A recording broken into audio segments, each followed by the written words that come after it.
आंखें बंद, कमर गर्दन एक सीधी, गहरा श्वास लेते हुए गायत्री महामंत्र का उच्चारण करेंगे।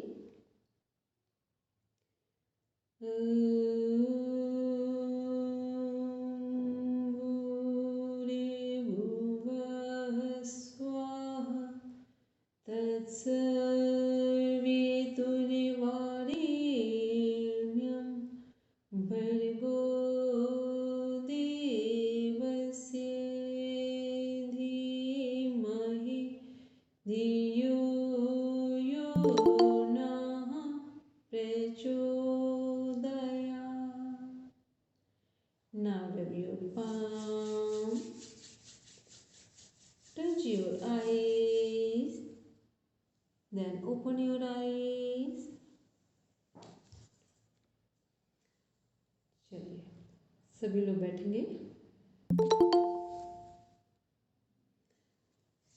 आज हम कुछ रिवीजन करना चाहेंगे। ठीक है, कितने लोगों को सूर्य नमस्कार के मंत्र लाने हैं वो हैंड रेज करें।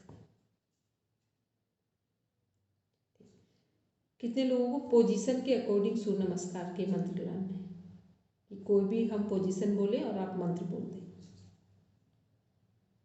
चलिए अब हम बोलेंगे, बस जो हैंड रेज करेगा उसी से हम पूछ लेंगे। ठीक है, ओम अर्काय नमः में कौन सी पोजीशन है, वो आसन की पोजीशन या आसन का नाम बता देंगे। बोलेंगे श्रुति में।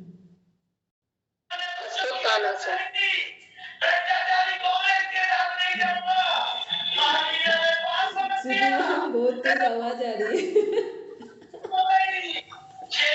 क्या दीदी? बहुत तेज से आपकी तरफ से आवाज आ रही है, ऐसा लग रहा है कोई सब्जी वाले जा रहे हैं, कोई न्यूज है, ये सबर पर कोई तेज आवाज आ रही है।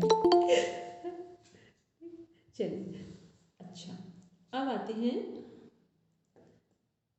ओम खगाय नमः में कौन सी पोजीशन है, बोलेंगे माची जी। पर्वतासन 5 नंबर का पोज। ठीक है,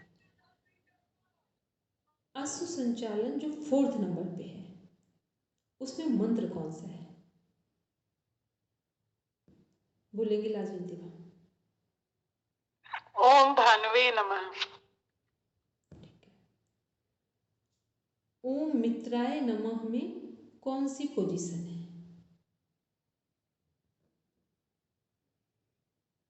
बोलेंगे श्रुति मैम।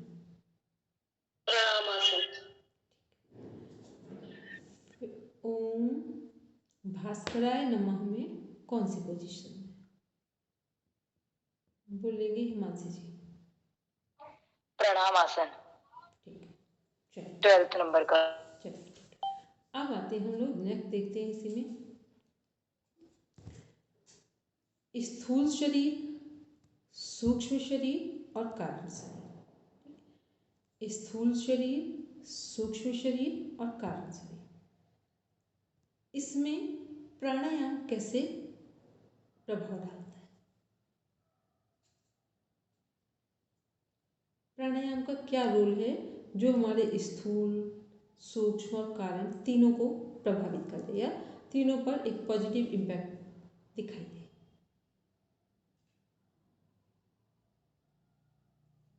सब अपने अपने मन से आराम से बताएंगे, कुछ गलत होगा तो हम ठीक कर देंगे। बोलेंगे श्रुति में। शरीर सुडौल रहता है, सुडौल बनता है, और मेन तो यही है। ठीक है, और बोलेंगे मानिक जी, आप बोलो।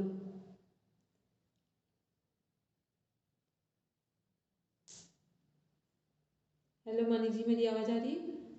हमने कहा आप बताओ कैसे प्रभावित होंगे स्थूल, सूक्ष्म और कारण शरीर। मानिक जी कैसा लगा कुछ? प्राणायाम से तीनों का अलाइनमेंट हो सकता है मैम, स्थूल, सूक्ष्म और कारण शरीर। बोलेंगे रजनी जी। स्थूल, सूक्ष्म और कारण, ये 3 चीजें हैं, वो फिजिकल, एस्ट्रल और कैजुअल होती है। दैट मीन्स बॉडी, माइंड और सोल तीनों का अलाइनमेंट होता है, और वो ही हमें मोक्ष की प्राप्ति दिलाता है। अगर हम लोग इसका डीप मीनिंग देखें तो वही हमें मोक्ष की प्राप्ति दिलाता है। जैसे हम लोग फिजिकली, मेंटली, सोशली इन सब में फिट रहते हैं। तो ठीक है, बोलेंगे हिमांशी। स्थूल मतलब कि स्थूल शरीर में हमारे जो श्वास की जो प्रक्रिया होती है, गति होती है, इसको स्वच्छ रखता है। जो हमारा जो प्राण होता है उसको सही रखता है। स्थूल शरीर में हम स्वस्थ रहते हैं। और सूक्ष्म शरीर में हमारा मन होता है, तो मन को कंट्रोल करता है, जिससे कारण शरीर हम जो निर्विष समाधि होती है, जो मोक्ष होता है, उस तक पहुंच सके। पहले स्वस्थ रहेंगे, शरीर स्वस्थ रहेगा तो हम लोग मन को कंट्रोल कर पाएंगे, इससे हम हमारे मोक्ष तक पहुंच पाएंगे। इसका यही अलाइनमेंट होता है जहां तक जाना।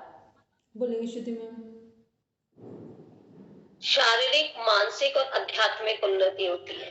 कारण शरीर से आध्यात्मिक उन्नति हो गई और मानसिक भी उन्नति कारण शरीर से हो गई। शारीरिक उन्नति स्थूल और सूक्ष्म व्यायाम से हो गई।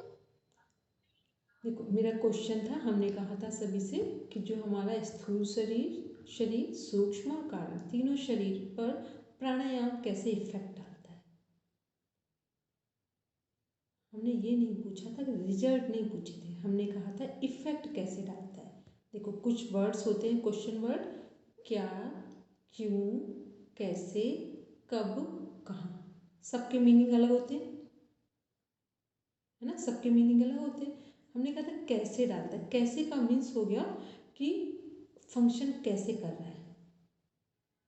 ठीक है, एक होता है, हमने पूछा मान लीजिए आपकी जो बिटिया है, आप खाना कैसे खाते हो, भोजन कैसे खाते हो, बिटिया कैसे खाती है। आपने कहा कि हम तो बिल्कुल आराम से बैठकर स्पून से तब खाते हैं, लेकिन मेरी बिटिया वो आराम से ज़मीन पे बैठेगी, पैर भी सीधा रखेगी, फैलाएगी, और फिर उसके बाद वो हाथ से खाना खाना पसंद करेगी। ये हुआ कैसे। ठीक, मानिक जी का कैसे अलग था और मानिक जी की बेटी का कैसे अलग था। तो कैसे में क्या है, हमारी फंक्शनिंग कैसे हो रही है, बॉडी का जो मैकेनिज्म है वो कैसे में कनेक्ट होता है। बॉडी का या कोई भी बॉडी माइंड सोल कोई भी मैकेनिज्म होता है वो कैसे में कनेक्ट होता है, हाउ में कनेक्ट होता है। ठीक है, क्लियर है इतनी बात मेरी। अब देखते हैं हम लोग कि जो हमने कहा था कि कैसे प्रभाव डालता है उसको समझ लें। अभी श्रुति मैम ने एक वो पूरा बता नहीं पाई, लेकिन जो बताना चाह रही थी उसको कनेक्ट करते हैं। उन्होंने कहा कि शारीरिक, बड़ा ध्यान से बोला था, सामाजिक नहीं बोला था उन्होंने कहा था शारीरिक, मानसिक और आध्यात्मिक। शारीरिक क्या था हमारा, फिजिकल था। स्थूल मीन्स जो फिजिकल की बात हो गई तो शारीरिक हो गया। और जब हमने कहा था स्थूल, सूक्ष्म और कारण, तो पहले तो सिंपल कनेक्ट कर ले। स्थूल मीन्स बॉडी, सूक्ष्म मीन्स माइंड और कारण मीन्स सोल। और हमने जब फर्स्ट डे भी क्लास ली थी तो भी ये बोला था ना, योग की सिंपल डेफिनेशन क्या है, yoga is the science of body, mind and soul. Yoga is the connectivity of body, mind and soul. ठीक है, योग क्या है, जैसे मान लो कोई जिम कर रहा है तो जिम में क्या कर रहा है, उसके केवल मसल्स बन रहे हैं, वहाँ उसका फिजिकल डेवलपमेंट तो प्रॉपर हो रहा है, लेकिन जो मेंटल है और जो हमारा सोल डेवलपमेंट, वहाँ वो पार्ट कनेक्ट नहीं होता है। ठीक है, योग में क्या है, तीनों चीज़ें एक साथ एक समय पर होती हैं। तो ये पहला तो श्रुति मैम ने वो पूरा एक्सप्लोर नहीं कर पाई, लेकिन वो बताने का जो उनका सेंस था वो कनेक्ट हो रहा था इस बात से। ठीक, अब आते हैं इसको हम देखते हैं। पहले देखते हैं कि प्राणायाम जब हम करते हैं, अब हमने आपकी क्लास में डिफाइन किया है पहले कि नहीं, चलो आज कर देते हैं। ठीक है, प्राणायाम जब भी करते हैं तो प्राणायाम, मान लो हम लोग ने सिंपल प्राणायाम कहाँ से स्टार्ट करते हैं, अनुलोम विलोम से।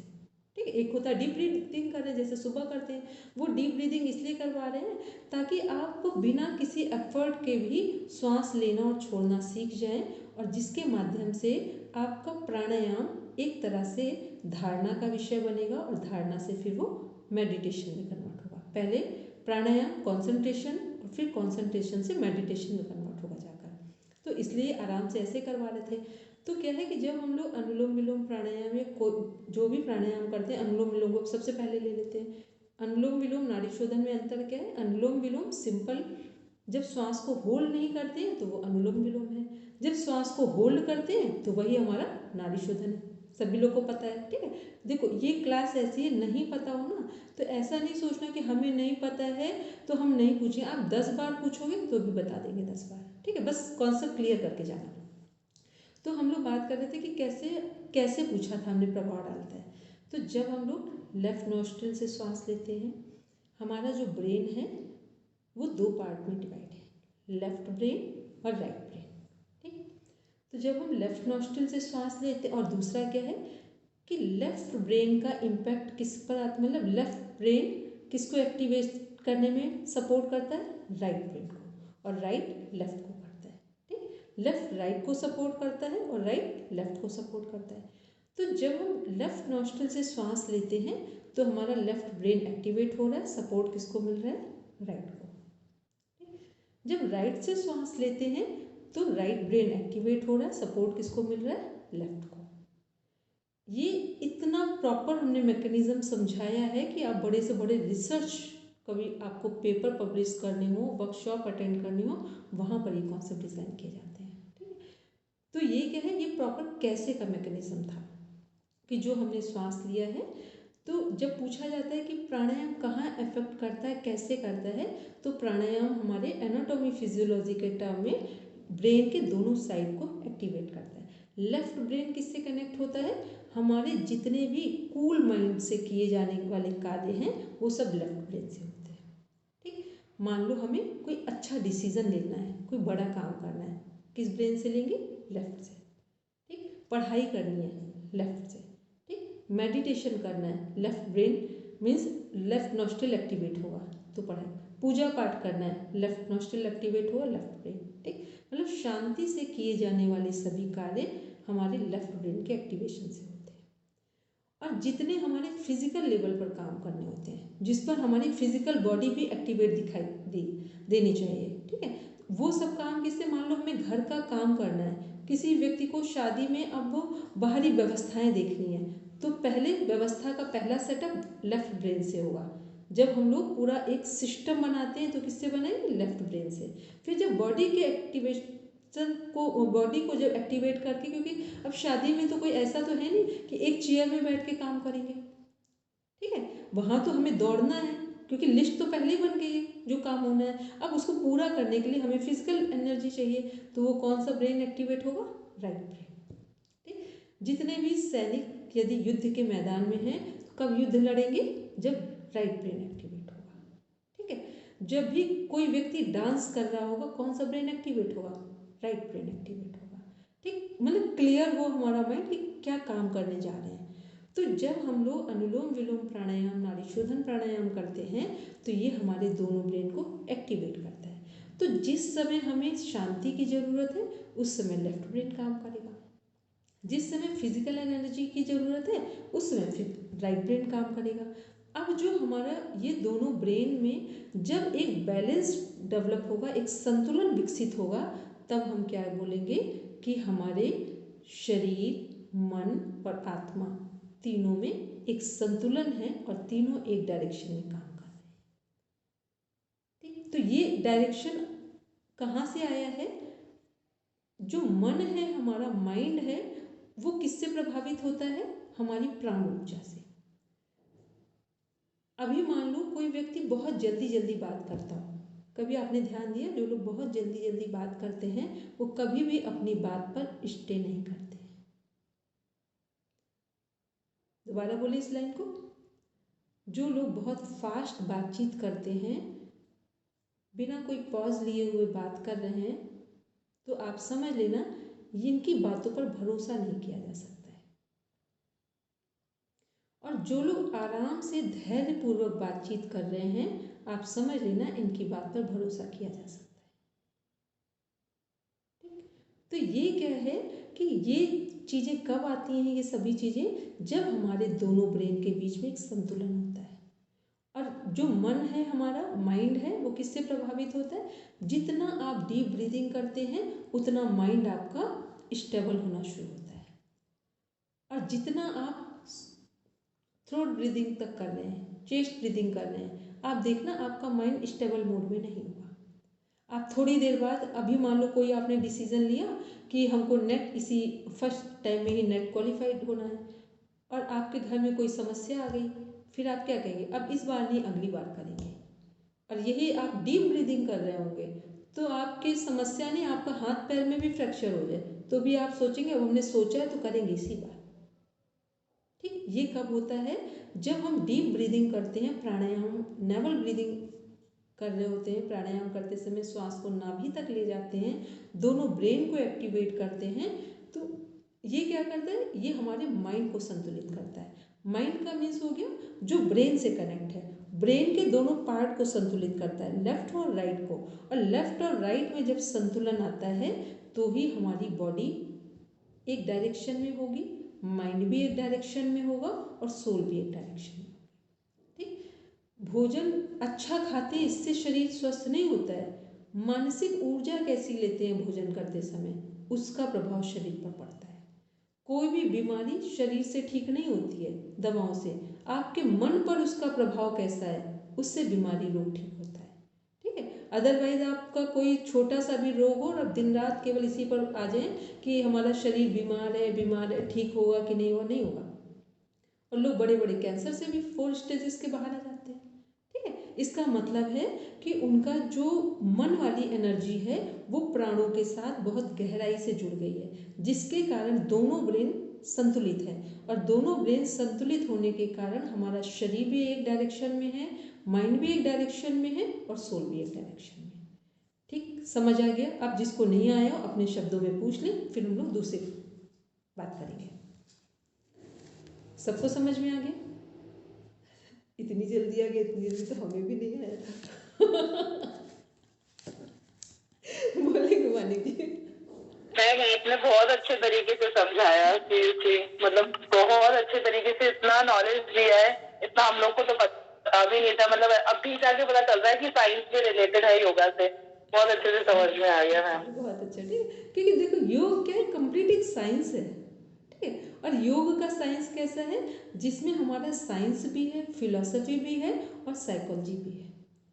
ठीक है, साइंस मीन्स हो गया जिसमें एनाटॉमी फिजियोलॉजी कनेक्ट हो गया, साइकोलॉजी मीन्स हो गया उसका पूरा एक मनोविज्ञान है, और फिलॉसफी मीन्स हो गया कि हम लोग जो पूरा पढ़ रहे हैं कि शरीर, मन, आत्मा, तो ये सब अलग अलग नहीं है, सब एक डायरेक्शन में काम करते हैं। लेकिन फ़र्क क्या है कि हम लोग कभी ध्यान से कुछ ना तो पढ़ते हैं, ना सुनते हैं और ना फील करते। प्राणायाम है, बस यूं यूं किया, 15 मिनट हो गए, बस उठ के, और पूछो तो 5 साल से कर रहे हैं। जीवन में देखो तो अपने घर की समस्याओं को ही नहीं सुलझा पाए। ठीक, सही ढंग से जब आप प्राणायाम योग को करते हैं ना, तो आप बड़े से बड़ी समस्याओं को भी समस्या नहीं समझते, केवल समाधान वहाँ देख रहे होते हैं। किसी व्यक्ति का माइंड कितना विकसित है ये इस पर डिपेंड करता है कि वो समस्या को समाधान के रूप में देख रहा है या समाधान को समस्या के रूप में देख रहा है। ठीक, योग यहीं पर कनेक्ट होता है। इसी बात का योग क्या है, अपने आप में कंप्लीट साइंस है पूरा। चलिए अब हम लोग आते हैं नेक्स्ट टॉपिक लेते हैं, इसी में देखते हैं आसन जो है हमारे, आपकी 2 बुक्स हैं, हठप्रदीपिका और घेरन संहिता। उसमें जो आसन के नंबर्स हैं वो बोलेंगे। हठप्रदीपिका के आसन के नंबर्स कितने हैं और घेरन संहिता के बोलेंगे लाजमी मैम। दीदी हठप्रदीपिका में 15 है और घेरन संहिता में 32। ठीक है, जो हठप्रदीपिका के 15 आसन है उनके नेम किसको किसको लाना है?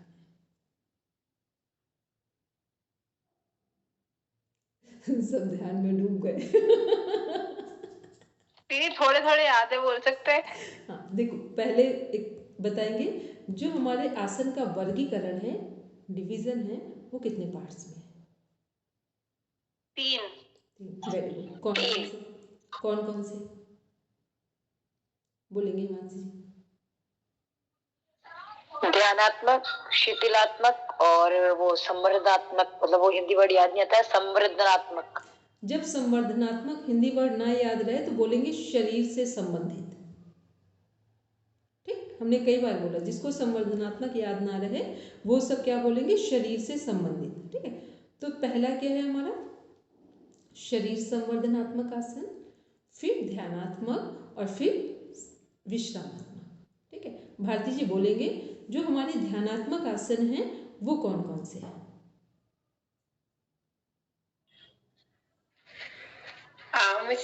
मुझे ध्यानात्मक आसन पता नहीं है, आसन कौन कौन से हैं वो। अच्छा, मैंने ये अभी दूसरी क्लास ही की है ना। अच्छा, कोई बात नहीं, कोई बात नहीं। ठीक है, कोई बात नहीं। ठीक है, चलिए अभी लेकिन आपको ना कल हेमंत भैया भी रहेंगे, आपको जो भी चीज़ें जैसे अभी हम बोल रहे हैं ये सभी चीज़ें हो चुकी हैं, तो ये आपको जो बैक आपको स्लाइड्स हैं या जो वीडियोस हैं वो शेयर किए जाएंगे, तो उसमें आपके बस सुनेंगे और देखेंगे, ठीक है। और कहीं ना कहीं रिवीजन में भी हम लेंगे, लेकिन उन्हें देख लेंगे तो थोड़ा सा सपोर्ट आपको मिलेगा। बाकी हम रिवीजन में लेंगे तो आपको कहीं लगे कन्फ्यूजन है तो पूछ भी लीजिए, ठीक है।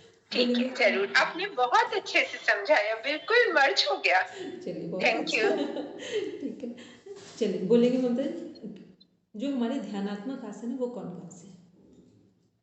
मैम सिद्धासन, पद्मासन, सिंहासन, एक और था सुखासन। ये 2 आसन ममता जी ने जोड़ दिए हैं, ठीक है। ममता जी की तरफ से है, बोलेंगे श्रुति मैम। पद्मासन, सिंहासन, स्वस्तिकासन, भद्रासन। वेरी गुड, ठीक। पद्मासन, सिद्धासन, स्वस्तिकासन और भद्रासन, ठीक है। हम इसीलिए स्वास्तिकासन का थोड़ा सा कंफ्यूजन हो गया था मेरे को, तो कोई वो बात नहीं नहीं। गया। देखो पता है, जब भी रात में सोने से पहले केवल 5 मिनट अपना सिलेबस सामने रखा कीजिए और टू द पॉइंट उनके आंसर दिया कीजिए। अगर ये यदि आपने ये प्रैक्टिस 5 से 10 मिनट डेली कर ली तो हमें ऐसा नहीं लगता है कि आपको कभी पढ़ने की दोबारा अपना सिलेबस ओपन करने की जरूरत पड़ेगी। अभी हम लोग क्या करते हैं, ये क्लास पढ़ते सिलेबस को अलग कर देते, सिलेबस को नहीं, चाहे आप मेरी क्लास अटेंड कर लो, इसका कुछ रिवीजन मत करो, बस अपना सिलेबस देखो जाकर। आप जैसे सिलेबस देखेंगे और उनमें देखो टू द पॉइंट सबके आंसर पता है कि नहीं पता है, बस आपको लगेगा 1 दिन 2 दिन डेली प्रैक्टिस करेंगे, एक एक पॉइंट आपको लर्न हो जाएगा, ठीक है। तो ये हमारे क्या थे, पहला था हमारा आसन का वर्गीकरण था, डिवीजन ऑफ आसनास था, तो 3 है, 3 पार्ट्स में है।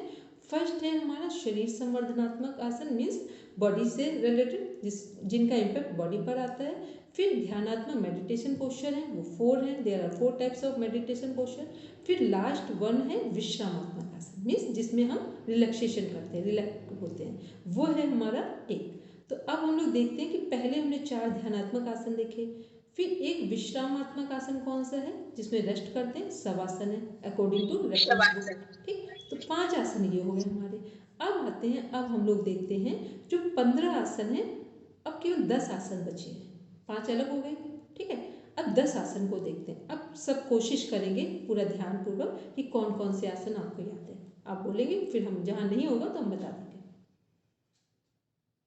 बोलेंगे लाजवंती मैम। किसको बोला मैम आपने? लाजवंती मैम आप ही बोलेंगे। मैम अब स्वस्तिक आसन था सबसे पहले, तो वो नहीं तो हट वो गया, नहीं बोले, वो तो 5 अलग हो गए, वो 5 हो गए, उनको अलग कर, अब हाँ, केवल तो 10 आसन स्वस्तिक के तो नाम। नहीं रहा। अब सेकंड नंबर गोमुखासन था। गोमुखासन, कुक्कुटासन, मयूरासन, मत्स्येंद्र आसन और पश्चिमोत्तान आसन वेरी गुड। और वीरासन, सिंहासन और मैम एक 7 हुए, अभी 3 बाकी हैं। उत्तान पश्चिमोत्तासन भी है, एक ना पश्चिमोत्तासन। ना ना ना 3 रह गए हैं। अब बोलेंगे श्रुति मैम, जो बचे हुए 3 में से बोलिए कौन। कूर्मासन, उत्तान, उत्तान उसका नाम क्या है ये वाले उत्तान का? कूर्मासन, कूर्मासन और उत्तान कूर्मासन, इसमें से एक बोलना। उत्तान कूर्मासन, ठीक, एक और बोलेंगे वीरासन, वीरासन बोल दिया था, हिमांशी जी बोलेंगे। मयूरासन, वो भी बोला था उन्होंने। मैम सारे ये वाले याद थे, वो एक याद नहीं आ रहा है, ये सारे याद थे। कौन सा? भद्रासन मैम। नहीं वो तो मैम उत्तान कुर्मासन भी था ना, उत्तान कुर्मासन बोल दिया, बोल दिया। अब एक बार अपना अपना सब पेन और पेपर उठाइए, ठीक, सब आसन को अलग अलग कीजिए ताकि आपका माइंड सेट हो जाए। देखिए कितने आसन आपको लाने हैं, क्योंकि अभी लाजवंती मैम ने बोला तो एक रिवीजन हुआ है सभी का, ठीक है। पहले 4 ध्यानात्मक आसन को एक तरफ एक साइड करेंगे, फिर शवासन एक साइड करेंगे, विश्रामात्मक वाला आसन है, रेस्टिंग पोस्चर है, फिर देखेंगे 10 आसन कौन कौन से हैं।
मार्जरी आसन है क्या इसमें? नहीं, बिल्कुल नहीं, मार्जरी नहीं है।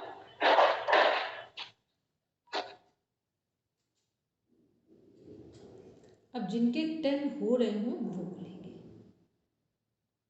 बोलेंगे हिमांशी। कितने बोले, कितने काउंट नंबर बोले आपने? अब 10 आसन जिनके वन साइड ध्यानात्मक और विश्रामात्मक को छोड़कर जिनके 10 आसन की सीरीज बन रही हो वो लोग बोलेंगे।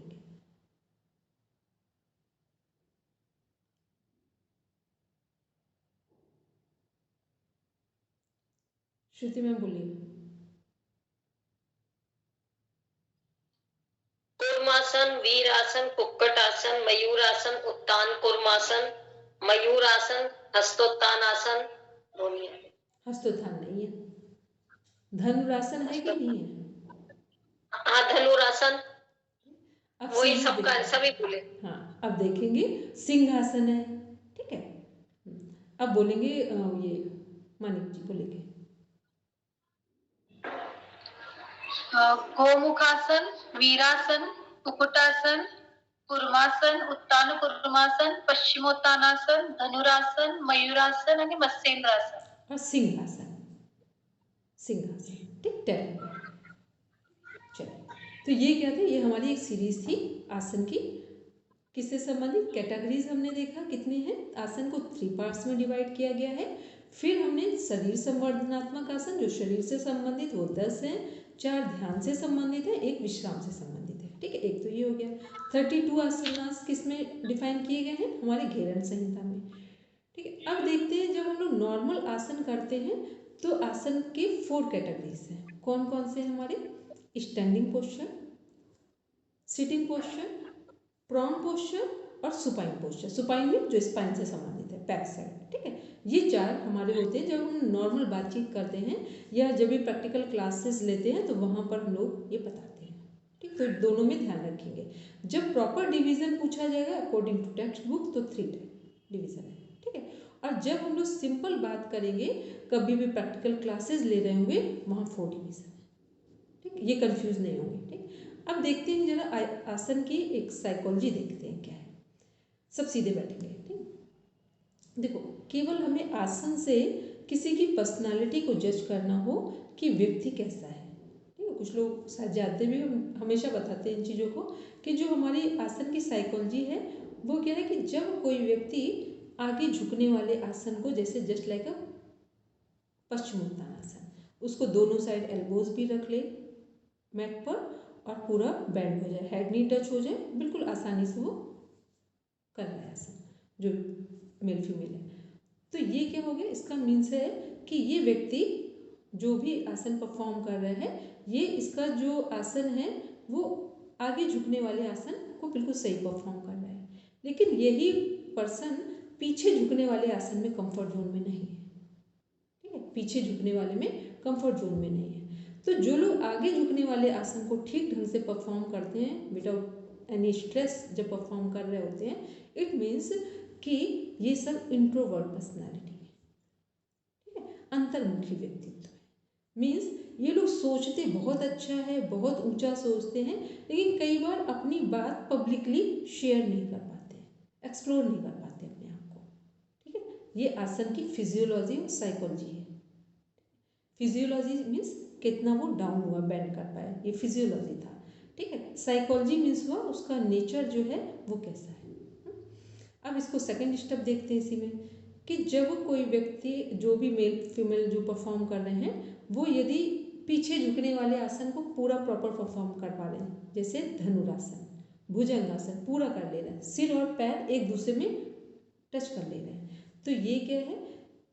और लेकिन यही व्यक्ति आगे झुकने वाले आसन में कंफर्ट जोन में नहीं है, क्योंकि जब आपने कभी देखा होगा ये सब चीज़ें देखने को मिलती है ग्रुप में, ठीक है। कोई आगे झुकने वाला इजी गोइंग कर रहा है, कोई पीछे झुकने वाला इजी गोइंग कर रहा है। तो जो पीछे झुकने वाले, जब कोई जो पर्सन सही से आसन परफॉर्म कर रहे हैं, आगे झुकने में नहीं कर पा रहे हैं झुकने वाले आसन, इसका मीन्स ये है कि ये जो लोग हैं ये डोमिनेंट पर्सनैलिटी हैं, एक्सट्रोवर्ट पर्सनैलिटी।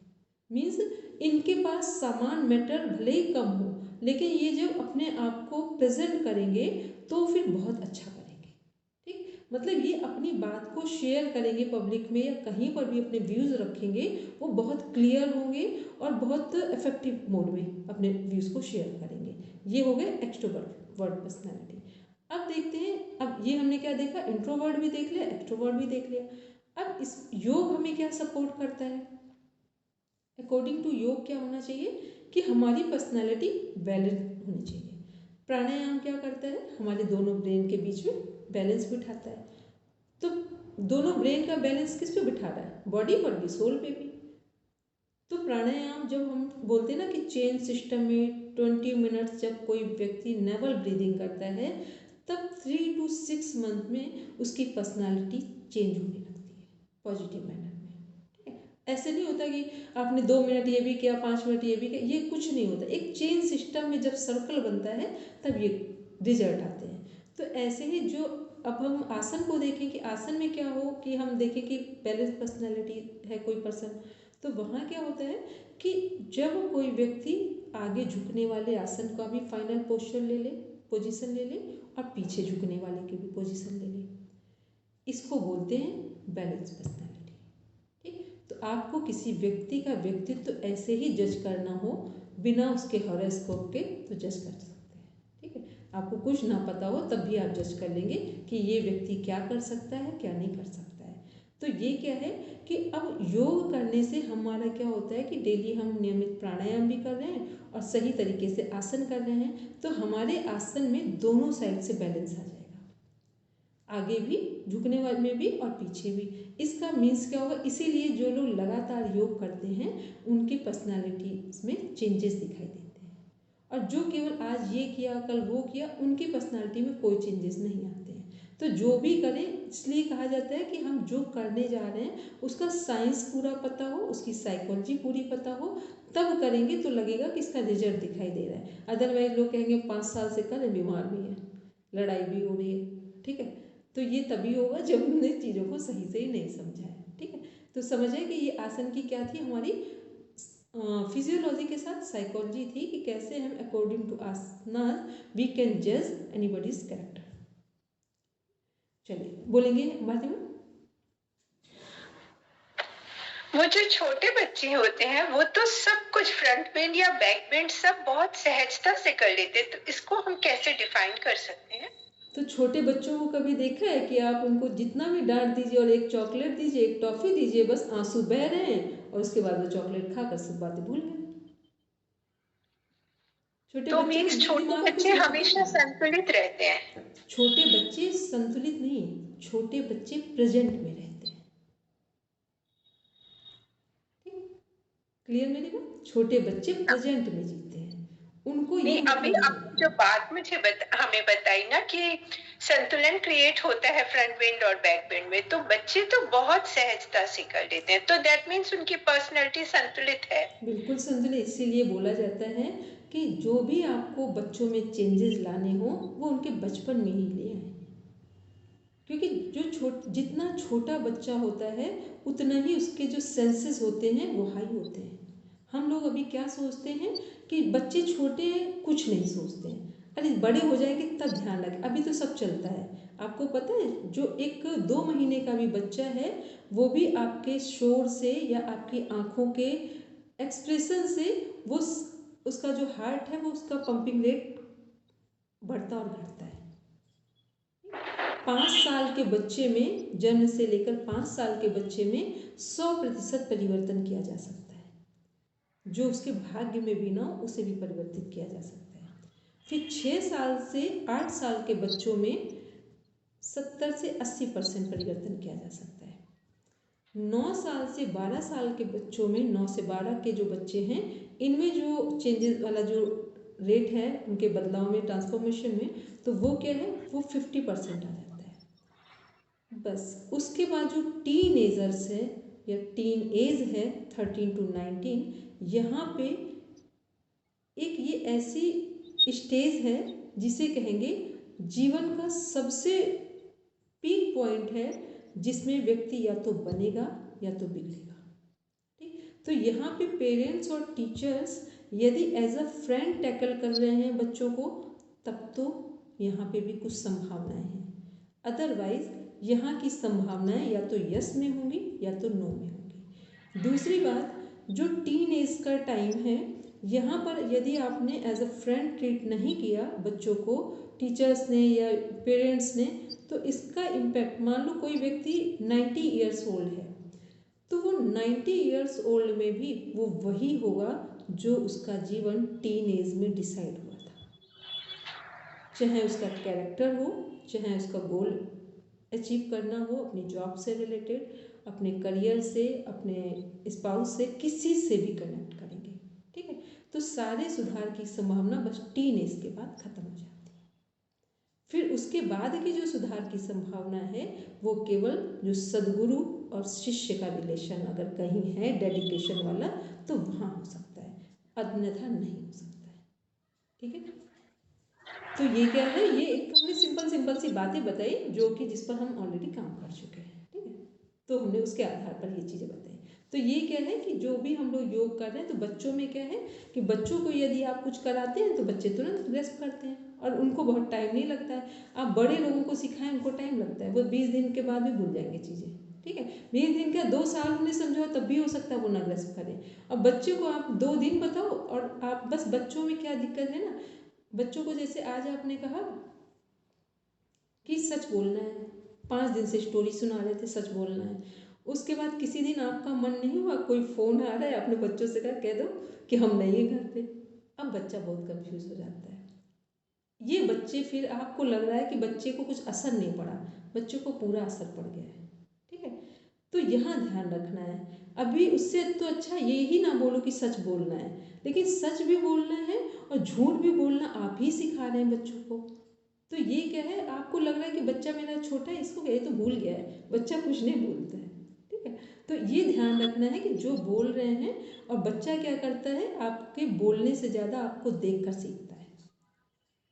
तो बस इन बातों का, छोटी छोटी बातों का ध्यान रखेंगे तो अपना घर भी अच्छा रहेगा, हम भी खुश रहेंगे, मतलब हम लोग भी खुश हैं, फैमिली भी खुश है।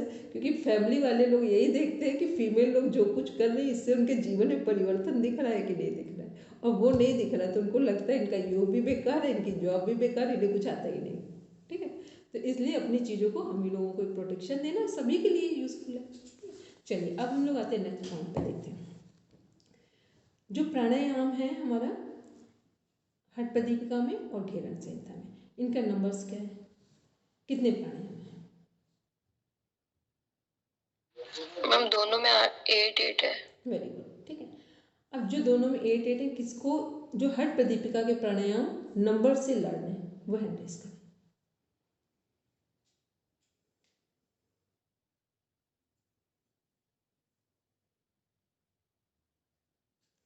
सब लोगों ने प्राणायाम को अपने आप में समाहित कर लिया।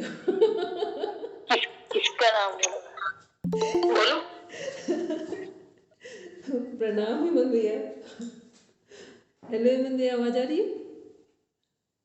हाँ जी आ रही है, पूरी आवाज आ रही है। ठीक है हेमंत भैया, हमने एक क्वेश्चन किया, हमने कहा कि हठ प्रदीपिका और घेरण संहिता में कितने प्राणायाम है, तो सबने बोला 8 है, 8 है। हमने कहा ठीक है, तो हमने कहा अच्छा चलो हठ प्रदीपिका के अकॉर्डिंग प्राणायाम बताना है।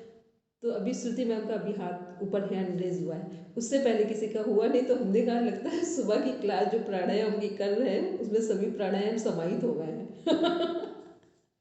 हाँ, वो क्या गहरे उतर जाते होंगे ध्यान साधना में, तो उससे क्या होता है, गहरे उतर जाने के बाद क्या है, कुछ भी नहीं, सब इन चीजों से ऊपर उठ चुके हैं, नाम वाम से समाधि में पहुंच गए सब।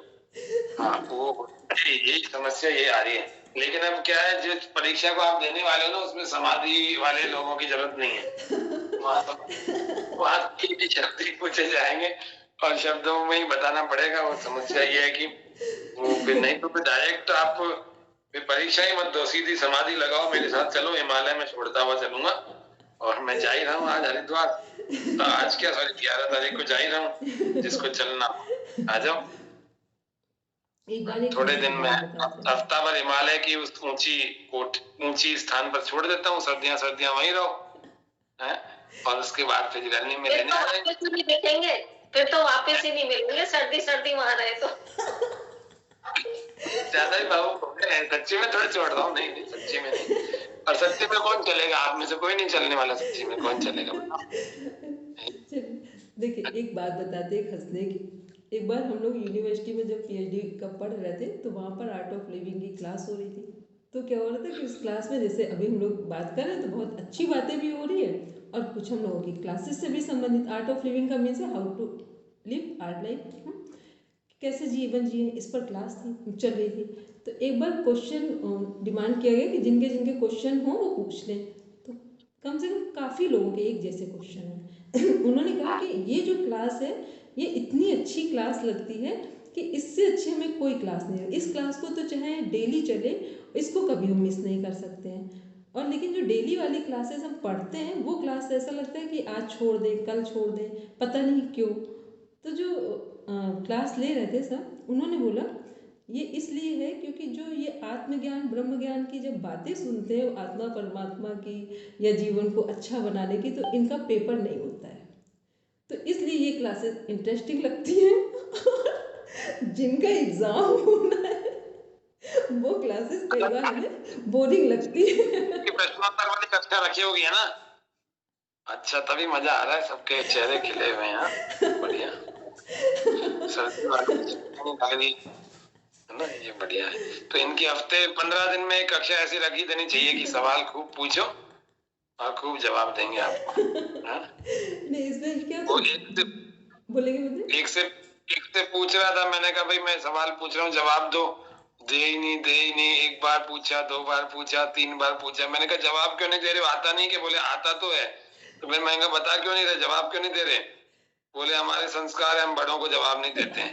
अरे मैंने कहा भैया परीक्षा में फेल हो जाओगे, बड़ों को वहां जितने भी परीक्षक आएंगे सारे बड़े होंगे। तो मैंने कहा जहाँ पर बोलना है वहां तो बोलना ही पड़ेगा ना, वहां क्या करोगे? वहां एक पार्ट आपका वाइवा भी होगा, वहां सारे परीक्षक बड़े ही हैं, उनको क्या बताओगे कि हम बड़ों को जवाब नहीं देते? वो भी कहेंगे हम छोटों को नंबर भी नहीं देते। फिर क्या करोगे? कुछ दिन दोबारा क्लास में आएंगे। चलो डॉक्टर साहब, फिर मैं चलता हूँ, मैं तो देखने आया था। कल के विशेष ठीक है। चलिए, तो हम लोग बात कर रहे थे प्राणायाम की कि प्राणायाम हम लोगों के कितने हैं। तो श्रुति मैम ने हैंड रेज किया था, श्रुति मैम बोलेंगे हट दीपिका के अनुसार प्राणायाम की। सूर्य भेदी, उज्जयी, शीतकारी, शीतली, भस्त्रिका, भ्रामरी, प्लावनी, एक रह गया ना? प्लावनी से पहले मूर्छा, प्लावनी, सूर्य भेदी, उज्जाई, भस्त्रिका, भ्रामरी, शीतली, शीतकारी और हमारा मूर्छा और प्लावनी। दो के पेयर में देखेंगे तो लगना ठीक, बाकी सही था। चलिए अब एक बार देखते हैं जो घेरन संहिता में प्राणायाम है उनको कौन बताएगा? बोलेंगे शुद्ध सहित, सूर्य भेदी, शीतली, 3 हो गए ना, शीतली, भस्त्रिका, भ्रामरी, मूर्छा, केवली। एक मिसिंग है, एक बार देखिए। प्लावनी, उज्जयी, ठीक है, उज्जयी, ठीक है। फिर एक बार शुद्ध में प्रॉपर रिपीट करेंगे से क्या? घेरन संहिता के अनुसार प्राणायाम। सहित, सूर्य भेदी, उज्जयी, शीतली, भस्त्रिका, भ्रामरी, मूर्छा, केवली। ठीक है, इसमें क्या हम लोग देख रहे हैं, जो फर्स्ट हमारा प्राणायाम है वो क्या है, हमारा सहित प्राणायाम है। और लास्ट में जो हठपदीपिका में प्लावनी है उसकी जगह यहाँ क्या है, केवली है। ठीक है, यहाँ पर केवली है। दूसरा एक प्राणायाम जो सहित यहाँ पर ऐड किया गया है तो उसकी जगह कौन सा हटाया गया है, प्राणायाम नहीं है, शीतकारी नहीं है। ठीक है, तो ये सारे क्वेश्चन आते हैं कि कौन सा प्राणायाम है। मान लो शीतली शीतकारी लिख दिया गया कि इसमें से घेरन संहिता में कौन सा प्राणायाम नहीं है। ठीक है, अब देखते हैं जो हमारा हठपदीपिका है, सूर्य भेदी, उज्जाई। सूर्य भेदी किसको करना है, हाई बीपी वालों को या लो बीपी वालों को? High BP. एक मिनट भारती जी बोलेंगे, भारती जी बोलेंगी सूर्य भेदी किनको करना है? मेरे ख्याल से लो बीपी वालों को। लो बीपी को ही करना, क्यों क्योंकि सूर्य भेदी का मीन्स वो गर्मी, जो ऊष्मा पैदा कर रहा है, हीट क्रिएट कर रहा है, ठीक है। तो जब गर्मी अगर हमारे अंदर क्रिएट होगी तो हाई बीपी वालों को तो पहले ही उनके शरीर में अधिक गर्मी है, ठीक है, माइंड भी गर्म है। तो क्या है कि सूर्य भेदी प्राणायाम किनको करना है, लो बीपी वालों को करना है, ठीक। पहली चीज़ फर्स्ट हो गया। फिर सेकेंड, सूर्य भेदी प्राणायाम को अगर हम वेदर से देखें, किस मौसम में करना चाहिए, गर्मी में या ठंडी में? ठंडी में ठीक है, ठंड में करना चाहिए, ठीक। अब देखते हैं थर्ड, इसी में आते हैं कि जो हमारा उज्जाई है, उज्जाई प्राणायाम किस मौसम में करना चाहिए और किन को करना चाहिए, बोलेंगे श्रुति? थायराइड ग्लैंड पर डालता है। उसका इम्पैक्ट जो है प्रॉपर, जो पॉजिटिव इम्पैक्ट आता है वो थायराइड ग्लैंड पे आता है। लेकिन उज्जाई प्राणायाम एक ऐसा प्राणायाम है जिसको कोई भी कभी भी और किसी मौसम में भी कर सकते हैं, एकमात्र ऐसा प्राणायाम, ठीक है। कोई भी कभी भी का मीन्स हुआ लेट कर, बैठ कर, खड़े होकर, तीनों पोजीशन में कर सकते हैं। कोई भी का मतलब बच्चों से लेकर बड़ों तक कोई भी हो गया, और कोई भी मौसम में कर सकते हैं। भोजन करके भी कर सकते हैं, नहीं करके भी कर सकते हैं, ठीक है, क्योंकि उसका इम्पैक्ट कहाँ ना, गले पर आ रहा है। और जो और प्राणायाम है तो उसमें पाचन तंत्र भी कनेक्ट होगा हमारा, ठीक है, तो इसलिए इसको कर सकते हैं हम लोग। अब देखते हैं इसके बाद सूर्यभेदी, उज्जाई, फिर हम लोग देखते हैं शीतली और शीतकारी। शीतली प्राणायाम किनको करना चाहिए, हाई बीपी वालों को या लो बीपी वालों को? शीतली और शीतकारी दोनों। हाई बीपी वालों को। हाई बीपी वालों, वेरी गुड। किस मौसम में करना चाहिए, ठंड के या गर्मी में? गर्मी में करना चाहिए, ठीक है। फिर जो हमारा शीतली शीतकारी जो प्राणायाम है, ये हमारा, इसमें ऐसा क्या है कि जब हम इसको करते हैं तो उसके रिजल्ट हमें तुरंत दिखाई दे रहे होते हैं, जस्ट दिखाई देते हैं। तो किस रूप में दिखाई दे रहे होते हैं शीतली प्राणायाम में? ठंडक, शीतलता, ठंडक, ठीक है। ये इसका मीन्स हुआ कि जब भी हम शीतली प्राणायाम करते हैं, जो उसका एक प्रॉपर कॉन्सेप्ट है वो ये है कि ये हमारे भूख प्यास को कंट्रोल करता है, ठीक है? भूख और प्यास को कंट्रोल करता है। यदि आप कभी भी फास्ट रखें और आपको कितनी भी भूख लग रही हो और कितना भी प्यास लग रही हो, ठीक है, इस पर हम लोग, क्योंकि हम यूनिवर्सिटी में रहे हैं तो इस पर सारी चीज़ों पर हमने बहुत डेप्थ में रिसर्चेज देखी हैं वर्ल्ड वाइड। तो यदि भूख और प्यास कितना भी आपको लग रहा हो और कितनी भी आपको नींद आ रही हो और आपको लग रहा हो कि हम इन सब पर कंट्रोल करना चाहते हैं, तो फिर आप शीतली प्राणायाम का अभ्यास कीजिए। थोड़ी देर में आपकी भूख भी शांत हो जाएगी, प्यास भी शांत हो जाएगी और बॉडी को ऑटोमेटिक एनर्जी मिल जाएगी। बोलेंगे हिमांशी? अगर भूख को बढ़ाना हो तो? भूख को बढ़ाना तो सूर्यभेदी प्राणायाम, उससे बढ़िया कुछ नहीं, क्योंकि जिन चीज़ों से हमारा अग्नि तत्व बढ़ जाए, ठीक है।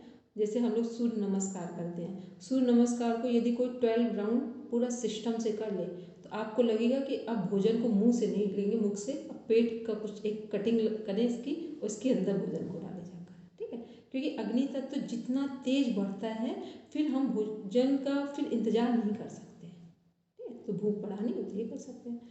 फिर हम लोग देखते हैं तो शीतली शीतकारी को हमने देखा। फिर दूसरा शीतकारी प्राणायाम का लाभ क्या है, क्योंकि शीतकारी हम लोग जब करते हैं तो दांतों को बंद करते हैं, बंद दांत को लिप्स ओपन करके सांस ले रहे होते हैं मुख से।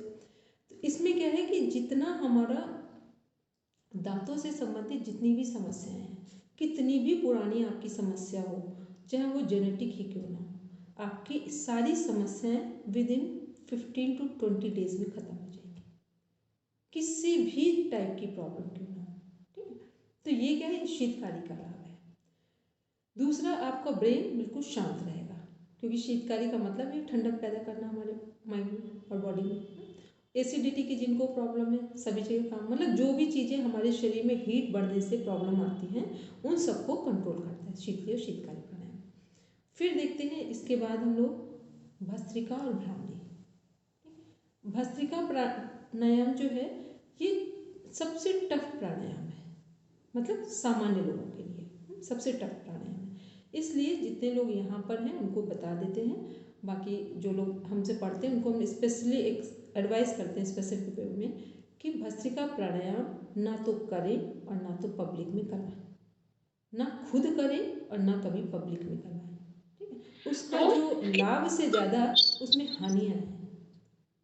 यदि आपने बहुत अच्छे से किसी के गाइडेंस में कोई चीज़ सीखी है कि आप एक एक मसल्स तक को देख सकते हैं, किसी की बाहर को फोकस उसके फेस से कहाँ इम्पैक्ट आ रहा है, वो कहाँ तक श्वास ले रहा है, कौन सा पार्ट उसका एक्टिवेट हो रहा है, तब तो ठीक है। और आपको ये भी पता हो इसका हीमोग्लोबिन कितना है, आपको ये भी पता हो कि इसका बीपी कितना है, इसका शुगर का लेवल कितना है, ये सब कुछ पता हो तो आप टच करें भस्त्रिका प्राणायाम को। अन्यथा भस्त्रिका से भी अधिक बहुत सारे जो प्राणायाम हैं वो आपके लिए सफिशिएंट है, उसकी ज़रूरत नहीं है, ठीक है। बोलेंगे भारती जी, कुछ कह रहे हैं? हाँ, बोल रही थी क्या विंटर्स में भी भस्त्रिका माने अवॉइड करें, जैसे वो शरीर को गर्म करता है तो विंटर्स में तो रिकमेंड किया जाता है। इसलिए नहीं है, क्या होता है भस्त्रिका जो प्राणायाम है उसमें सबसे अधिक एनर्जी लगती है। अब हमें खुद ही नहीं पता है कि हमारी एनर्जी का लेवल कितना है, हीमोग्लोबिन हमारा कितना है, ठीक है, बीपी उस समय कितना है, हमारा शुगर का लेवल कितना है, तो फिर ये हमें हार्मफुल कंडीशन में भी ले जा सकता है। तो जो चीज़ों के बारे में हमें पूरी चीज़ें प्रॉपर कॉन्सेप्ट पता हो तो ठीक है, नहीं तो ठंड के मौसम में सूर्यभेदी प्राणायाम कर लीजिए, सबसे सरल, आराम से लेफ्ट नॉस्ट्रिल को बंद करिए, राइट से श्वास लीजिए, राइट से। कैलोरी बर्निंग में, कैलोरी बर्निंग में बॉडी का एनर्जी लेवल इंक्रीज करने में सपोर्ट करता है ना? करता भी है, लेकिन ये तब कर रहा है कि आपको ये तो पता हो कि कैलोरी है कि नहीं है। वो तो क्या आजकल जनरली तो ओबेसिटी एक प्रॉब्लम है, मतलब अगर हीमोग्लोबिन, शुगर और एवरीथिंग ओके है तो फिर क्या भस्त्रिका नुकसानदायक है, अवॉइड करना चाहिए? भस्त्रिका को अवॉइड करना चाहिए। कभी इस पर क्लास लेंगे, इसके बहुत सारे कारण हैं, ठीक है। इस पर अगर आपकी बहुत अच्छी कमांड है तो भस्त्रिका करें और करवाएं, अन्यथा ना करें इसको, ठीक है। क्योंकि आप लोग अगर कुछ करना चाहते हैं तो वही उन्हीं चीज़ों पर हाथ रखें जिस पर आपको, जिसका पूरा एनाटॉमी, फिजियोलॉजी, साइकोलॉजी सब पता हो।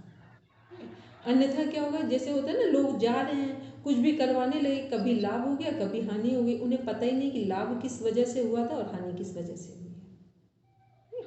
जैसे जिन स्टूडेंट्स को हम लोग रेगुलर योगा करवाते हैं उनके बारे में तो हमें पूरा पता है ना, तो फिर उन्हें मैं भस्त्रिका करवाती हूँ, मतलब विंटर्स में तो रेगुलर करवाती हूँ। अब ये देख लें कि आपका भस्त्रिका केवल श्वास छोड़ने वाला है कि पूरा भस्त्रिका है, ये भी हमें पूछना था, ठीक है। फोर्सफुली, पूरा फोर्सफुली इनहेल और एक्सहेल।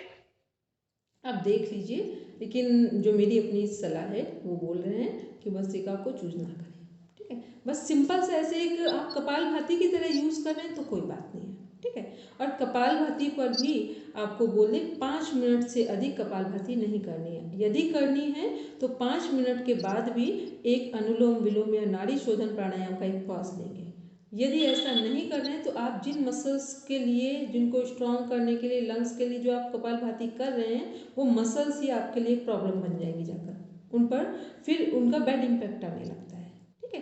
तो ये सब चीज़ हम आपको जो भी बोलेंगे, फिर हमने बोला कि पूरी रिसर्चेस के आधार पर बोलेंगे, ठीक है। ऐसा हम कुछ भी नहीं बताएंगे जो गलत आपको बता कर जाएंगे। तो इसलिए थैंक यू। तो कपालभाति करना है तो 5 मिनट के बाद एक पॉज लेंगे अनुलोम विलोम नाड़ी शोधन प्राणायाम का। भस्त्रिका में केवल आप इतना कर रहे हैं कि आपने 20-50 टाइम्स केवल श्वास को बाहर एक्सहेल किया है, पर इतना कर रहे हैं। अब उसमें पूरा जो एक प्रॉपर हम लोग का रेफरेंस बुक में है कि जब हमने 20 टाइम्स स्ट्रोक्स हाई लेवल पे लिए छोड़ दिया, उसके बाद फिर हमने सूर्यभेदी प्राणायाम किया, होल्ड किया, अगर ये है प्रॉपर भस्त्रिका। तो अब ये आप लोग जज कर लें कि आप लोग किसको भस्त्रिका समझ रहे हैं, केवल श्वास को एक्सहेल करने को फोर्सफुली समझ रहे हैं या पूरा भस्त्रिका समझ रहे हैं। पूरा भस्त्रिका में समझ गए जिसमें 20 स्ट्रोक्स के बाद फिर आपको सूर्यभेदी प्राणायाम बंद के साथ, अंतः कुंभक के साथ करना होता है, उसका नाम है कंप्लीट भस्त्रिका। तो ये आप अपना चेक कर लेना। आप बोलेंगे मनु जी, मैं चेक कर लूंगी, मैं ध्यान दूंगी। मैं क्योंकि सूर्यभेदी के साथ ये फोर्सफुल इनहेलेशन एक्सहेलेशन नहीं करवाती, दोनों तो हीट प्रोड्यूस करते हैं ना। नहीं उसको आप देख लेंगे, लेकिन जो हमने आपको बोला है उसको ध्यान में रखते हुए कि कभी कभी इसमें बहुत सारी चीजें प्रॉब्लम आती है, उसके कारण भी हमने बताया। बोलेंगे मानिक जी, क्या कह रहे हैं? कपालभाति तो एक ही ह्यूमंस करवा के लेते हैं ना मोस्टली, कि passive inhalation and active exhalation ही होता है ना ज्यादातर। कपालभाति में क्या होता है कि हमने एक बार डीप ब्रीदिंग की, फिर हम केवल श्वास छोड़ने में ध्यान रखते हैं, ठीक है। जब भस्त्रिका करते हैं तो श्वास लेने और छोड़ने दोनों के रिदम पर ध्यान रखते हैं, ठीक है। तो भस्त्रिका तो दीदी दोनों मतलब केवल सांस अच्छी तरह लेना और अच्छी तरह छोड़ना ही है ना भस्त्रिका तो? नहीं, पूरा ये भस्त्रिका रेफरेंस बुक के अकॉर्डिंग है कि हम फोर्सफुली श्वास लेंगे भी, फोर्सफुली श्वास को 20 टाइम्स छोड़ेंगे, उसके बाद फिर एक सूर्य भेदी प्राणायाम करेंगे जिसको बंद और अंतःकुंभक के साथ करेंगे, ठीक है। इसका नाम है Bhastrika according to reference books. तो जिसको अभी हमने बोला है ये है भस्त्रिका प्रॉपर। एक होता है कि हमने केवल जैसे अभी भारती मैम भी बोल रहे थे, ठीक है, तो केवल हमने हाफ पार्ट कंप्लीट कर रहे हैं, वो अलग मैटर है, वो हमने 5 मिनट कर लिया, वो इतना कुछ नुकसानदायक नहीं। लेकिन जब पूरा कॉन्सेप्ट लेकर अगर करवा रहे हैं तो ध्यान में रखना है कि हमें भस्त्रिका को करवाते समय सारे जो आसपास के एरियाज हैं उनको चेक करना है। मैम मैंने ना आर्ट ऑफ लिविंग के कोर्सेज किए हैं ना, उसमें भस्त्रिका करवा के लेते 3 राउंड्स ऑफ भस्त्रिका रहते हैं, तो वहाँ पे ना वो बाकी बंधास और मींस लॉक लगाने के लिए बोलते हैं थोड़ी देर के लिए, उसमें नहीं भी बोलते। अभी के जो ईशा फाउंडेशन ये सब वो चल रहे हैं ना, सुदर्शन किया, उन सब में कहाँ अब नहीं करवाते हो, ठीक है। नहीं, आर्ट ऑफ लिविंग में होता है मैम, करवाते मैंने भी किया है ना, एडवांस कोर्सेज किया है, they should apply their locks ऐसे बोलते हैं, मगर ये अनुलोम विलोम का पॉज नहीं देते हैं, सिर्फ अप्लाई और बंधास बोलते हैं, 30 सेकंड होल्ड करना है, देन रिलीज करना है, वैसे ही होल्ड रखना है। और अभी जो चल रहे हैं उसमें ये भी इसको भी कम कर दिया गया है, ठीक है, लॉक लगाना ये, क्योंकि इसलिए उसके कुछ ड्रॉबैक आ रहे हैं। क्या हो रहा है ना, आपका ना तो पेट सिस्टम अच्छा है, बहुत अच्छा, ना आपका थॉट पैटर्न अच्छा है। आपको एक बात बताओ, आपका अभी जो ग्रेस्पिंग पावर है वो केवल 1 रुपया लेने वाला है और हमने आपको 100 रुपये दे दिए तो ये बाउंस हो जाएगा आपके लिए, ठीक है।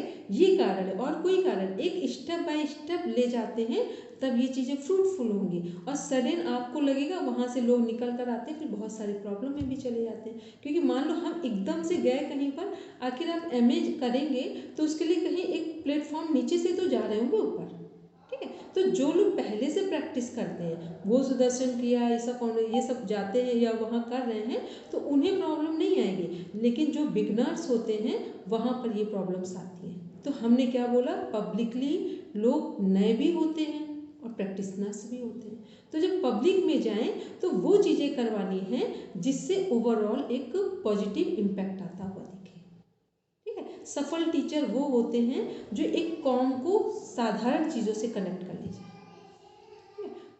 मगर अभी एक प्रॉब्लम हम क्या फेस करें, एक जनरल क्वेश्चन है मेरा कि क्लासेस लेते हैं ना, nobody is ready to do the meditations pranayama, they are like कि ये वेस्ट ऑफ टाइम है, we just want exercises and ये वो। तो मैं कितना कन्विंस कर रही हूँ कि आप अगर मेडिटेशन करो तो बॉडी पे इम्पैक्ट हो जाएगा, माइंड रिलैक्स होगा, तो कोई भी कन्विंस नहीं होता है मैम, कि उनको ऐसे कि करना है, सिर्फ एक्सरसाइज ही करना है, दौड़ा दौड़ा के एक्सरसाइज करवा लो, ऐसे हो रहा है, तो उनको कैसे कन्विंस करें मैम? एक बात बताओ, भागना सरल है कि शांत बैठना सरल है? अच्छा, अब आप लोगों से हम एक क्वेश्चन पूछ लें, यदि भागना सरल है कि शांत बैठना सरल है? बोलना सरल है या चुप रहना सरल है? चुप रहना। जवाब देना सरल है या कुछ जवाब को ना ही देना सरल है? ठीक है। जो चीज़ कठिन होती है उसको अपनाना कठिन होता है, या जो चीज़ सरल दिख रही है उसको अपनाना कठिन होता है, ठीक है। यहाँ लग रहा है हमें शांत बैठना है, डीप ब्रीथिंग करनी है, इसमें तो कुछ है ही नहीं, क्योंकि ये सरल चीज़ रियल में कठिन है। और जब हमें हाथ पैर चलाने हैं तो उसमें दिमाग नहीं लगाना है हमें, ठीक है, तो वो हमें सरल लगता है। जब जीवन में रिश्ते बिगड़ते हैं ना, तो वहाँ पैसे और हाथ पैर से रिश्ते नहीं संभलते हैं। रिश्ते कब सुधरते हैं? जब आपका ये सुधरता है, ठीक है। तो ये चुनाव आपका है कि आपको क्या चाहिए, भागने वाली ज़िंदगी चाहिए या सहज ज़िंदगी चाहिए। तो जिनको जो पसंद हो, बस उनसे ये पूछ लिया करो कि जब भी कभी बात हुआ करे कि ये बस बताना हमको कि आपका जो फैमिली लाइफ है वो कैसे चल रही है और प्रोफेशनल लाइफ कैसे चल रही है, बस इतना पूछना। तो उनको धीरे धीरे किसी ना किसी दिन आपकी बात समझ में आ जाएगी, ठीक है। क्योंकि जो इस टाइम में आपको पता है 21 को मेडिटेशन डे क्यों सेलिब्रेट किया गया है? पूरे वर्ल्ड में हमारा मेंटल हेल्थ पर मेरी डॉक्टरेट है, ठीक है।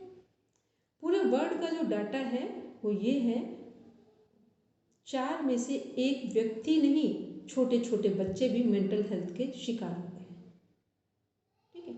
तो फिर जब एक ग्लोबल रेशियो क्या कह रहा है, जैसे होता है ना, सामान्य लोग तभी समझते हैं जब वो गिर ही जाते हैं, और समझदार वो होते हैं जो दूसरों को गिरते हुए ही अपने आप को संभाल लेते हैं, ठीक है।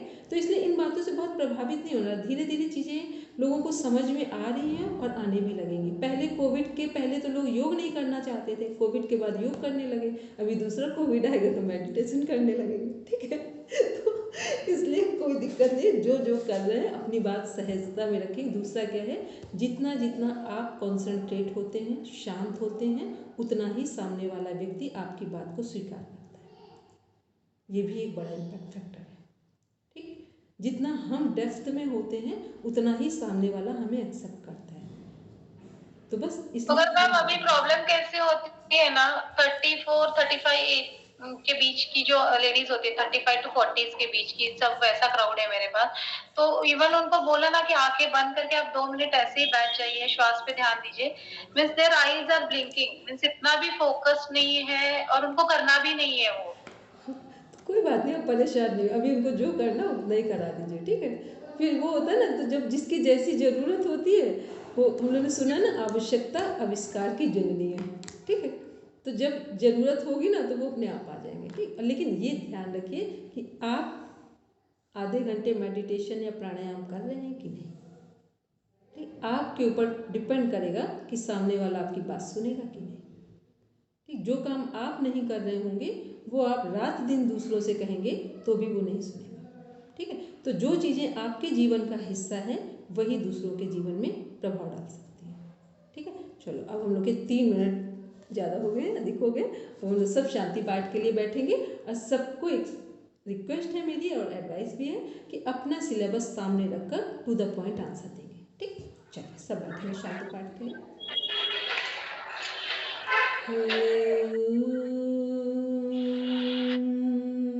शांति शांति शांति, सर्वारिष्टसु शांतिर्भवतु। Now rub your palm, touch your eyes, then open your eyes. सभी को प्रणाम, शुभ रात्रि।